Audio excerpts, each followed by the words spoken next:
Magpakilala kayong mga mapangahas na pumasok sa aking lungga. Siya po si Eshnad, ang punong bantay sa lagusan ng Devas. Hindi niyo po ba siya nakikilala? Pakawalan niyo po siya. At ako naman po si Terra.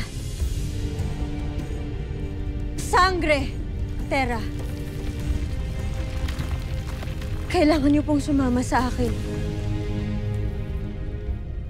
Kailangan niyo pong makabalik sa tahanan ninyong brilyante. Ang brilyante ng lupa. Dahil patay na po si Saria. Sumama na po kayo sa akin, Kambaldiwang Harahen. Bago pa po mahuli ang lahat para sa Encantadia. Ang lakas na ngayong loob na ako'y utusan. Ni wala kang karapatang banggitin ang aking pangalan. Patawad po.